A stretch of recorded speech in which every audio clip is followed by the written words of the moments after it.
नमस्कार दोस्तों। आत्मा की अवस्था को जानने से पूर्व हम आत्मा की सामान्य परिभाषा करते हैं। शास्त्रोक्त वचन और वैदिक साहित्य के अनुसार आत्मा यानी चेतना अर्थात परा प्रकृति, जो स्थूल शरीर के पंच महाभूत और सूक्ष्म शरीर के तीन तत्व मन बुद्धि अहंकार को धारण करती है। परा अपरा प्रकृति के विषय में गीता में जो बताया गया है उसे हमने इस वीडियो में देखा।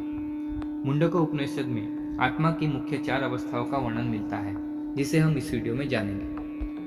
सर्वहेतद ब्रह्मयमात्मा ब्रह्म सोयमात्मा चतुष्पाद, अर्थात संपूर्ण सृष्टि की आत्मा ब्रह्म है, वैसे ही शरीर की आत्मा जीवात्मा है, जो चार तरह से अनुभव की जा सकती है।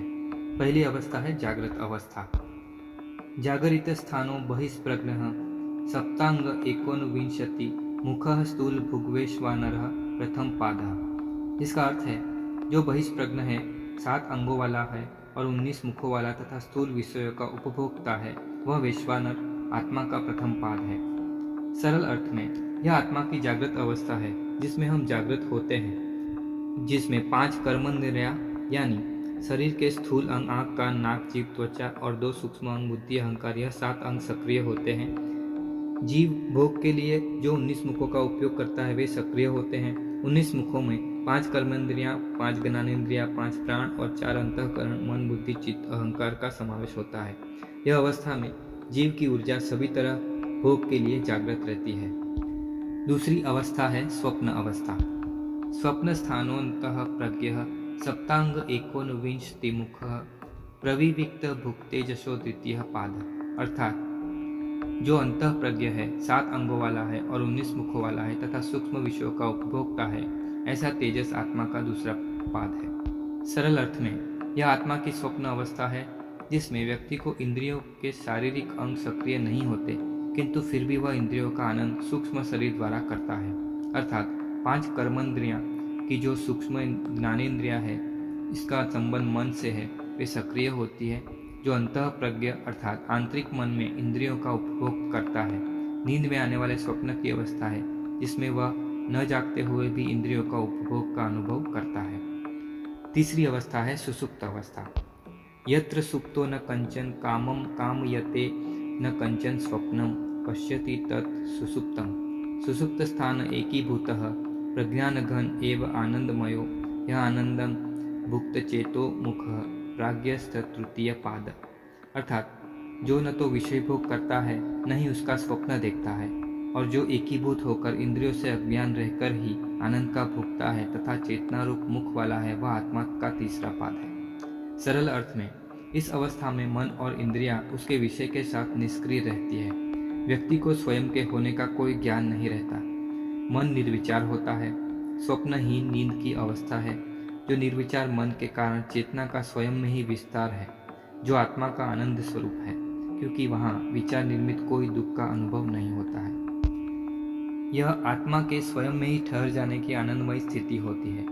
इसी आनंदपूर्ण स्थिति की अनुभूति के कारण जब मनुष्य जागता है तब उसकी आनंदमय निद्रा का होना दर्शाती है, जबकि उसे ज्ञान नहीं होता कि वह किस चीज के आनंद की बात करता है। बिना स्वप्न की गाढ़ निद्रा का आनंद आत्मा की सुसुप्ति की अवस्था का आनंद होता है, क्योंकि इस अवस्था में जीवात्मा का शरीर और मन की इंद्रियों से संबंध टूट जाता है। स्वयं का होना न होना कुछ भी ज्ञात नहीं रहता, कोई उपभोग नहीं करता, किंतु आनंदमय अनुभूति फिर भी होती है। अब जानते हैं चौथी अवस्था, जो सबसे महत्वपूर्ण अवस्था है, जिसे कहते हैं तुरीय अवस्था। तुरीय का शाब्दिक अर्थ है चतुर्थ यानी चौथा। इस अवस्था में एक अद्भुत अनुभूति होती है जो इंद्रियों के अनुभव से परे होती है, इसीलिए अवर्णनीय अगम्य स्थिति का अनुभव होता है। यह एक प्रकार से ध्यान की प्रगाढ़ अवस्था होती है, जिसमें आत्मा एक साक्षी की तरह मन इंद्रिय स्थूल सूक्ष्म सभी तत्वों को उन तत्वों से स्वयं भिन्न है ऐसा अनुभव करती है। इस अवस्था में परा अपरा के भेद को समझा जा सकता है। व्यक्ति स्वयं की चेतना के विषय में जागरूक होता है। ध्यान की सभी विधियां का अंतिम लक्ष्य तुरीय अवस्था तक पहुंचना होता है, जिसे साधने के लिए यम नियम प्राणायाम ध्यान इत्यादि का सहारा लेना पड़ता है। तुरीय अवस्था ही आत्म साक्षात्कार या आत्मज्ञान की अनुभूति की अवस्था है। जो व्यक्ति यह अवस्था का अनुभव कर लेता है, उसे मृत्यु के बाद होने वाला अनुभव हो जाता है, जब शरीर और मन के न रहते हुए भी स्वयं का अर्थात आत्मा का अनुभव कायम रहता है। आत्मा की यह मुख्य 4 अवस्था के विषय में हमें पौराणिक साहित्य में जानने को मिलता है। कुछ अन्य साहित्य में तुरीय अवस्था के साथ जुड़ी अन्य अवस्थाएं भी बताई गई है, जिसे तुरीयातीत, लौकिक चेतना, वैश्विक चेतना और ब्रह्म चेतना कहा गया है, जो आत्मा से परमात्मा की तरफ विकसित होती हुई चेतना के संदर्भ में बताई गई है। यहाँ एक बात ख्याल करनी जरूरी है कि आत्मा की अवस्था के अनुभव में केवल निद्रा की घटना से संबंध नहीं है। यह अवस्था ध्यान के अभ्यास से भी अनुभव की जा सकती है। तो दोस्तों, ये थी संक्षिप्त जानकारी आत्मा और उसकी अवस्था के विषय में। यदि आपको हमारे इस वीडियो से कुछ जानने मिला हो तो वीडियो को लाइक और शेयर करें। इस प्रकार की अन्य जानकारी प्राप्त करने के लिए चैनल को सब्सक्राइब करें और बेल आइकन को प्रेस करें। धन्यवाद। जय श्री कृष्ण।